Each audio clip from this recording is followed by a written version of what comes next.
The Deputy Director General, senior officers here present, distinguished invited guests, friends from the media, good afternoon, and welcome to this afternoon's first briefing by the Director General, CID. Without much ado, I would like to introduce some senior officers here present to assist the Director General in this afternoon's briefing. We have the Deputy Director General, CID, in the person of Deputy Commissioner of Police, Mr. Solomon Ayawin. A clap for him, please. Sorry, Deputy Commissioner of Police, Mr. Solomon Ayawin. Thank you, Madam. We have the Director Administration in the person of Chief Superintendent of Police, Mr. J. Osei Echampong. A round of applause for him, please. Last but not the least, the Director of Operations, Chief Superintendent of Police, Mr. Baba Ananga. Shall we now invite the Director General, Criminal Investigation Department, the person of Commissioner of Police, Ms. Yako Donko, to give us this afternoon's first briefing.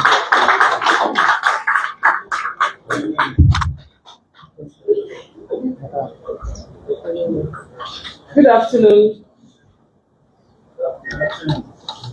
Today's press brief is a combination of an operation undertaken by the CID and the Bank of Ghana.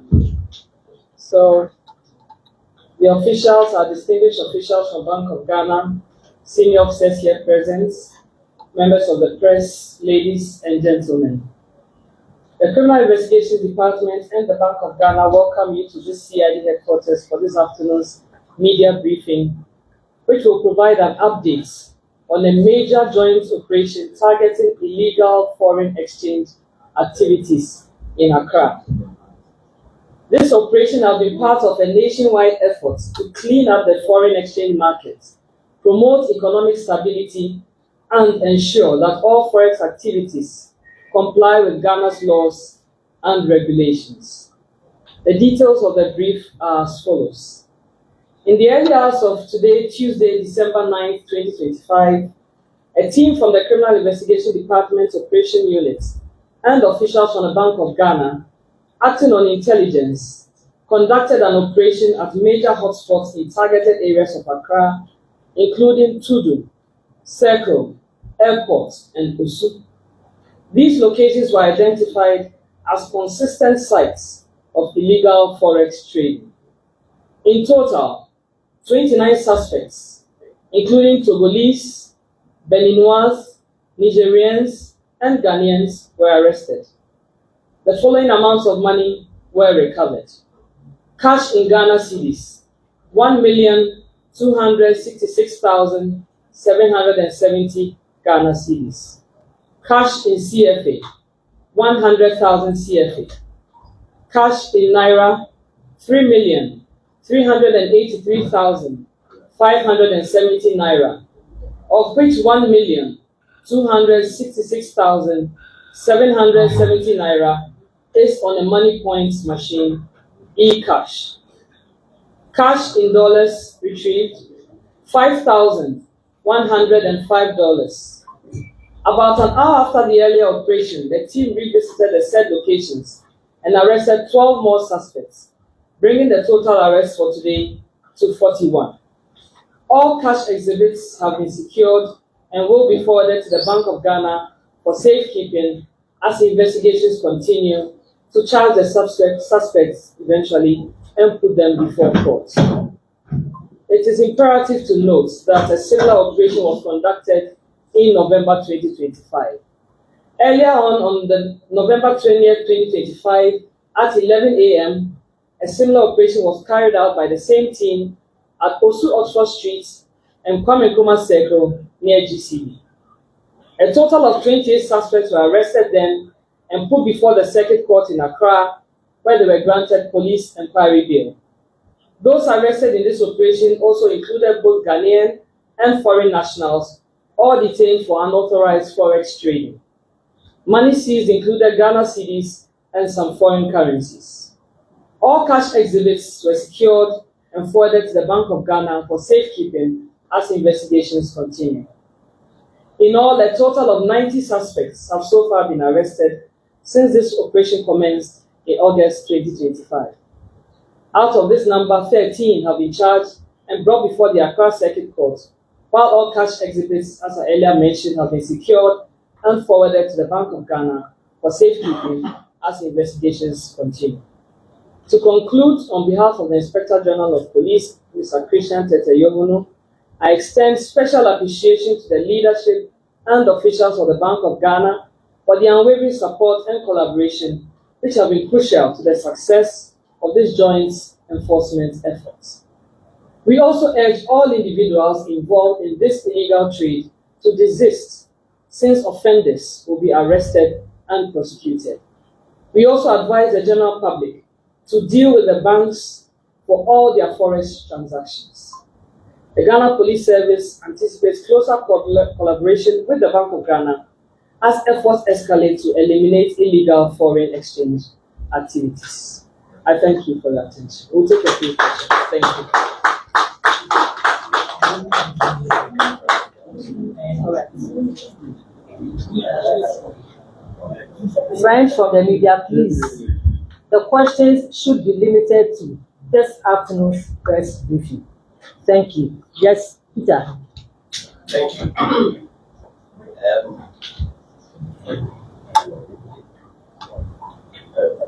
Thank you, DG, and congratulations for the efforts so far. But even though this started a report in August, it seems nothing had happened before. Everywhere you pass in Accra, you see them, they are tipping your hand for you everywhere.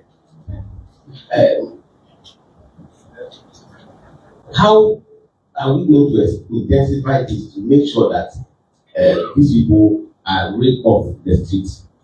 Because sometimes it becomes a nuisance for you passing through where they are, the way they heckle you and do all these things. How can we intensify this and get them off the street completely? And why is the prosecution only 15 or so you mentioned out of 90 arrested?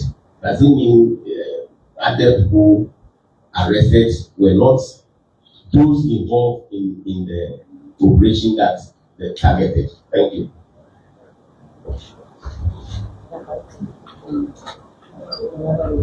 Yes.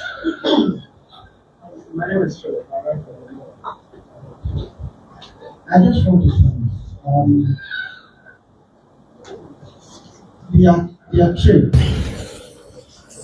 How does it become illegal? That is my first question. My second question is, out of 90, only 13 has been charged. What happens to the rest? Thank you. Please, any other question?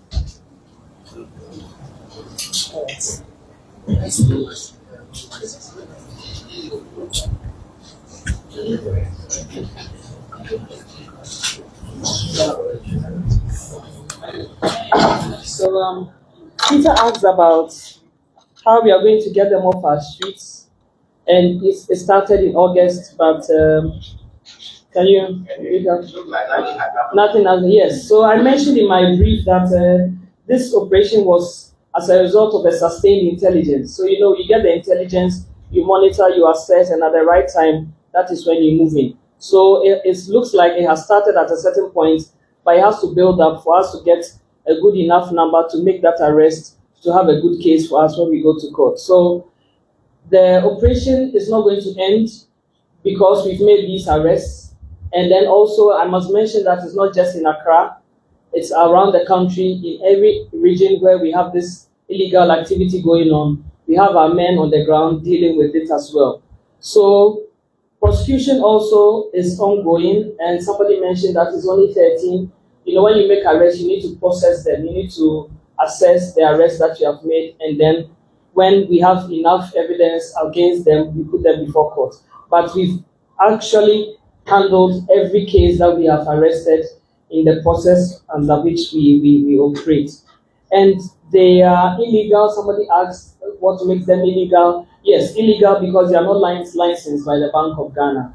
You know, you have to do forex trading, you have to get your license. We are not trying to say people should not get into the business. You know what the rules are. You contact Bank of Ghana, get your license, and then you do your legitimate operations. I don't think sitting under trees, calling people like he said, you just call like that, heckling people like that is the right way to do business. So we just encourage people to know what the rules are, what the laws are, and then just work with the rules of Bank of Ghana.